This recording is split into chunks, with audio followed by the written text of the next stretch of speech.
अस्सलामुअलैकुम वरहमतुल्लाहि वबरकातुहू। आज हम बात करेंगे हज के हवाले से हो रहे एक एतराज़ पर। वाकई एक बात तो माननी पड़ेगी कि लोग इस्लाम दुश्मनी में दौड़ते हुए अपने अक़ल से भी पैदल हो जाते हैं। खैर, आइए एतराज़ वाली वीडियो देखते हैं। वीडियो का टाइटल बड़े दावे से ये रखा गया है कि दुनिया के मुसलमान इस सवाल का जवाब नहीं दे पाएंगे।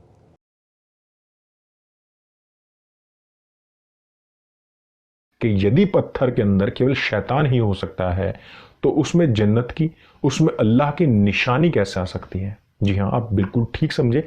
मैं हिजर अस्वद की बात कर रहा हूं, जो वहीं पर स्थित है जहां पर शैतान स्थित है, उसी एरिया में स्थित है। तो अगर पत्थर के अंदर यह चीज नहीं हो सकती तो वो चीज कैसे हो सकती है।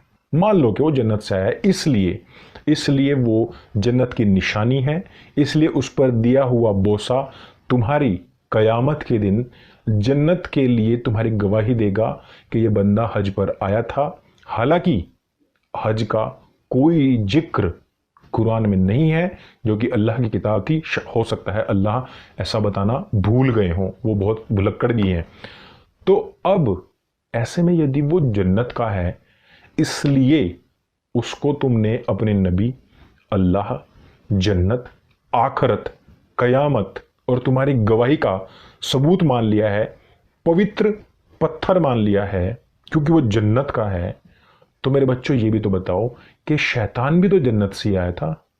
यदि जन्नत से आने वाली चीजें पवित्र हैं तो शैतान कैसे अपवित्र हो गया। इसी तरह इसी वीडियो में कहा गया कि अगर पत्थर की मूर्ति की पूजा पाठ करना बेवकूफ़ी है तो इसी पत्थर के बने शैतान को कंकरियां मारना या हजर अस्वद को चूमना कहाँ की दानिशमंदी है। आइए पहले आखिरी बात का ही मुख्तसर जवाब ले लेते हैं, फिर असली एतराज़ पर बात करेंगे। पत्थर की मूर्ति की पूजा करने में दो वजहें हैं जिसकी वजह से ये गलत है। नंबर 1, कोई पत्थर को अल्लाह समझकर उसकी पूजा करता है, उसकी बुराई तो वाज़ेह है। नंबर 2, कोई अल्लाह को पूजने के लिए पत्थर को बतौर अलामत इस्तेमाल करता है। रब्बुल आलमीन जो कि पाकीज़गी और तक़द्दुस के कमाल पर है, उसके लिए इंसानों के तराशे हुए पत्थर को अलामत बनाना उसकी तौहीन है।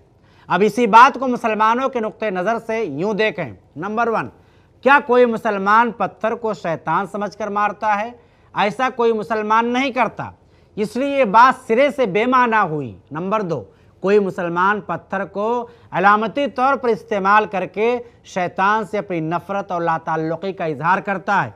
अगर इसमें शैतान की तौहीन है तो फिर हमें इसमें कोई बुराई और आर नहीं है। सबसे अहम एतराज़ जो उन्होंने करने की कोशिश की है वो ये कि कुरान में हज का जिक्र सिरे से है ही नहीं। यह ऐसा झूठ और जहालत है जिस पर सिर्फ हंसी आती है। एक छोटा मुस्लिम बच्चा भी जानता है कि कुरान में हज का हुक्म मौजूद है।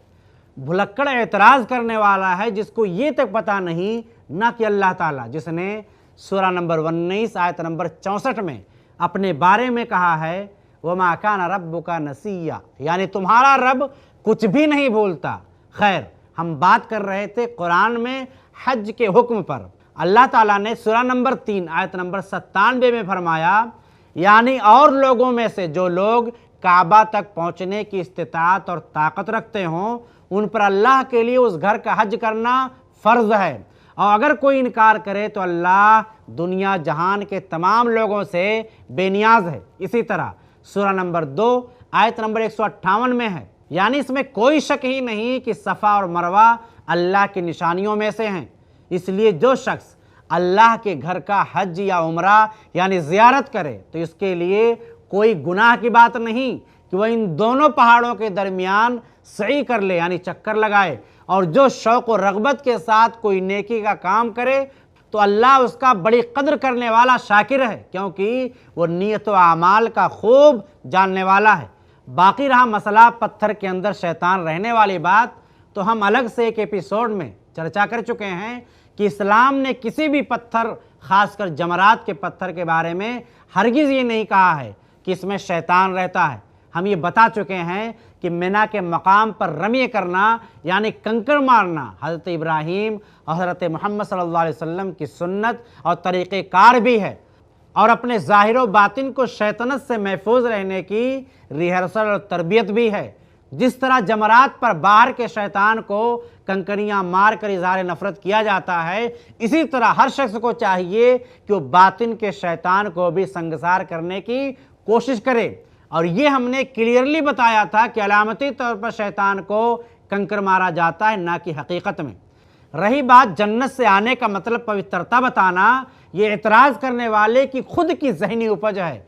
ऐसा इस्लाम में कहीं भी नहीं कहा गया है। जो अच्छे काम करेगा उसकी इज्जत होगी, और जो शैतानी काम करेगा वो कैसे पवित्र हो सकता है। अब ज़रा तफसीली बात कर लेते हैं हजर असवद की। हजर अरबी में पत्थर को कहते हैं, और असवद स्याह और काले रंग के लिए बोला जाता है। हजर असवद ना हमवार मगर चमकदार अंडे की शक्ल का एक काला पत्थर है, जो चांदी के खोल में खाने काबा के एक कोने में कुछ बुलंदी पर रखा गया है। ये पत्थर बहुत पुराना है। हज़रत इब्राहीम अलैहिस्सलाम ने हज़ारों साल पहले जिस घर की तामीर की थी, उस घर का सिर्फ यही एक पत्थर आज बाकी रह गया है, जो बराबर उसकी क़दामत की याद दिलाता रहता है। उसी पत्थर को होठों या हाथों से मस करके खाने काबा का तवाफ़ किया जाता है। यकीनन उस पत्थर को हज़रत इब्राहीम अलैहिस्सलाम और उनके बेटे हज़रत इस्माइल अलैहिस्सलाम ने बोसा दिया होगा, और ख़ुद मोहम्मद सल्लल्लाहु अलैहि वसल्लम और आपके सहाबा ने अपने हाथों और होठों से उसको छुआ है। इस्लामी रवायात के मुताबिक जब हज़रत इब्राहीम और उनके बेटे हज़रत इस्माइल खाने काबा की तामीर कर रहे थे, तो हज़रत जिब्राईल अलैहिस्सलाम ने ये पत्थर जन्नत से ला कर दिया, जिसे हज़रत इब्राहीम ने अपने हाथों से दीवार काबा में नस्ब किया। तिरमिज़ी हदीस नंबर 877 में है कि नबी सल्लल्लाहु अलैहि वसल्लम ने फरमाया, हजर असवद जन्नत से उतरा, वो दूध से ज़्यादा सफ़ेद था, लेकिन उसे बनी आदम के गुनाहों ने काला कर दिया। लेकिन सवाल ये है कि खाने काबा का तवाफ़ शुरू करने से पहले उस पत्थर को बोसा क्यों दिया जाता है, या उसे हाथों से क्यों छुआ जाता है। ये बात तय है कि वो ज़ाती तौर पर नफ़ा और नुकसान पहुँचाने की कोई ताकत नहीं रखता। हज़रत उमर फ़ारूक रज़ियल्लाहु तआला अन्हु ने एक बार तवाफ़ के दौरान उस पत्थर को मुखातब करते हुए फरमाया, मैं जानता हूँ कि तू महज एक पत्थर है, ना नफ़ा पहुँचा सकता है और ना नुकसान, लेकिन मैं तुझको सिर्फ इसलिए बोसा देता हूँ कि मैंने रसूलुल्लाह को तुझे बोसा देते हुए देखा है। अगर ऐसा ना होता तो मैं हरगिज़ बोसा ना देता। प्यारे मित्रों, हम आखिर में अपने रब से दुआ करते हैं कि जो लोग भी इस अंदाज से इस्लाम पर एतराज़ करते हैं, अल्लाह उनको सही समझ दे और इस्लाम दुश्मनी को दूर करके प्यार और मोहब्बत से एक दूसरे को समझने की तौफीक दे। और हम रब से ये प्रार्थना करते हैं कि ईश्वर हमको सच्चा और सत्य मार्ग पर चला। ऐसे ही और वीडियोस बनाने में हमारी मदद करें।